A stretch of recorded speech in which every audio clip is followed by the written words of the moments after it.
샬롬. 오늘도 주님의 평화가 여러분과 함께 하시기를 진심으로 축복합니다. 오늘은 시편의 말씀, 창세기의 말씀, 그리고 사도행전의 말씀 중에서 창세기 30장 25절로 43절까지의 말씀을 중심으로 해서 일터의 영성이라고 하는 제목으로 함께 은혜를 나누고자 합니다.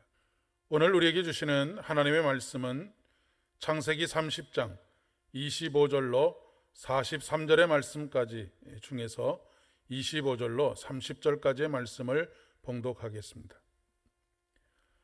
라헬이 요셉을 낳았을 때에 야곱이 라반에게 이르되 나를 보내어 내 고향 나의 땅으로 가게 하시되 내가 외삼촌에게서 일하고 얻은 처자를 내게 주시어 나로 가게 하소서.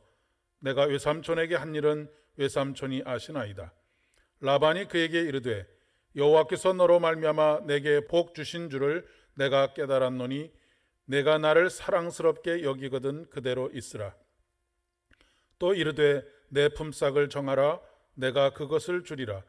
야곱이 그에게 이르되 내가 어떻게 외삼촌을 섬겼는지 어떻게 외삼촌의 가축을 쳤는지 외삼촌이 아시나이다.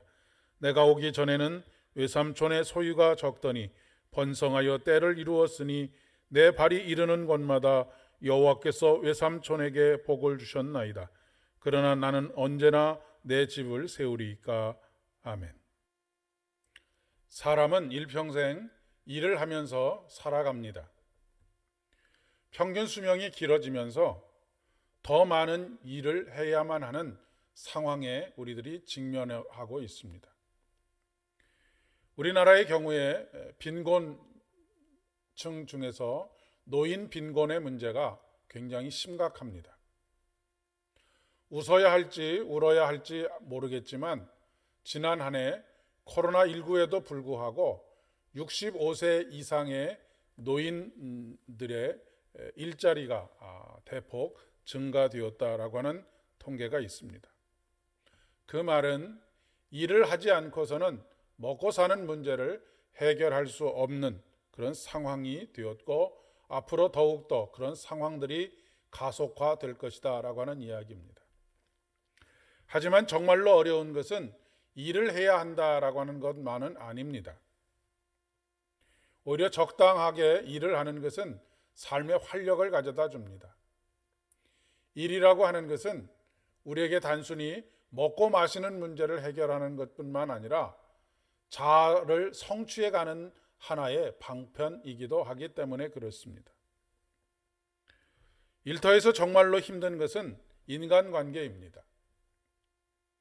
일터뿐만 아니라 삶의 모든 여정에서 인간관계가 참으로 힘겹게 느껴질 때가 많이 있습니다. 그럴 때 우리가 어떤 자세를 가지고 그 일터에서 아니면 일터의 모든 관계들 속에서 그 모든 것들을 극복하고 헤쳐나가느냐라고 하는 것이 중요합니다. 여러분이 잘 아시는 것처럼 라반은 야곱의 외삼촌입니다. 더불어 라반은 어찌 보면 야곱의 고용주이기도 합니다. 그런데 고용주의 대 악덕 고용주입니다.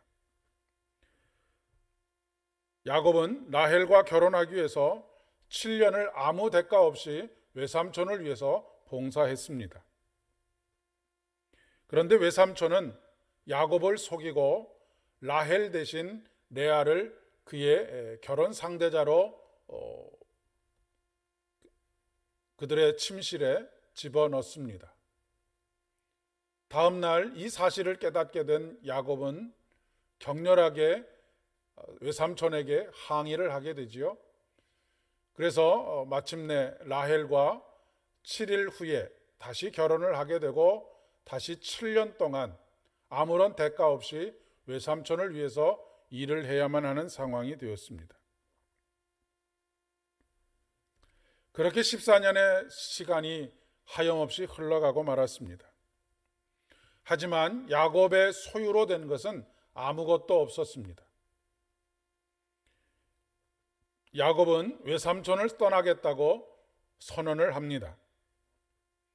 그런 이야기들을 자주 듣습니다.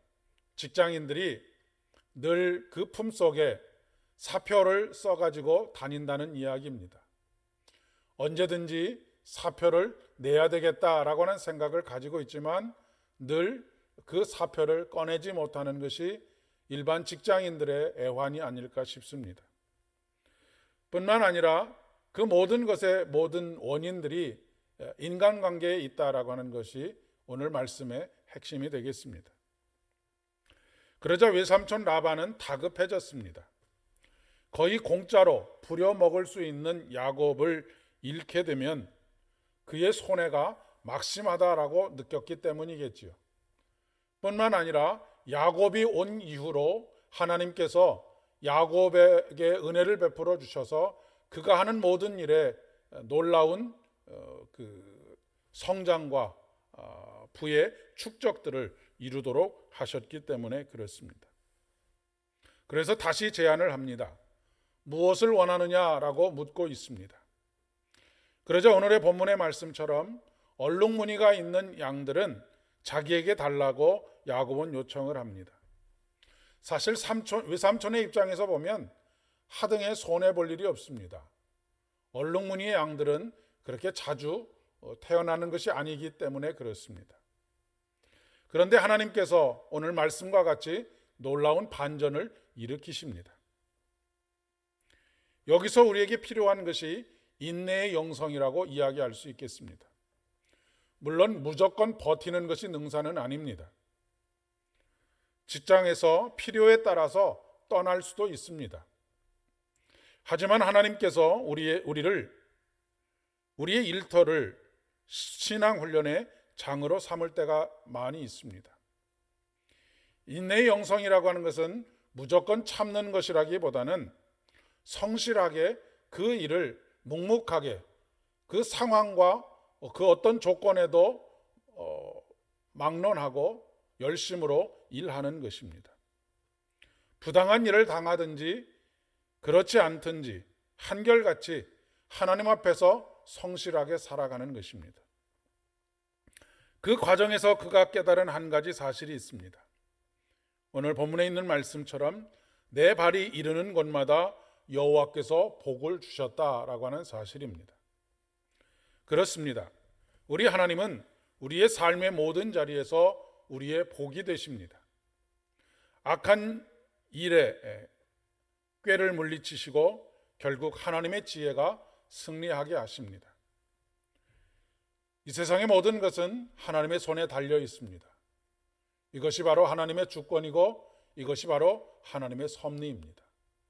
오늘도 그 하나님의 주권과 하나님의 섭리가 저와 여러분의 삶에 온전히 이루어져 가도록 축복합니다. 함께 기도하겠습니다. 모든 것을 주관하시는 주님, 하나님의 섭리를 믿고 합력하여 선을 이루어 가시는 우리 주님으로 인해 오늘도 삶에서 최선을 다하여 하나님 앞에 살게 하여 주시옵소서. 예수님의 이름으로 기도드립니다. 아멘. 오늘도 기쁨과 감격으로 충만한 복된 하루 되실 수 있기를 바랍니다.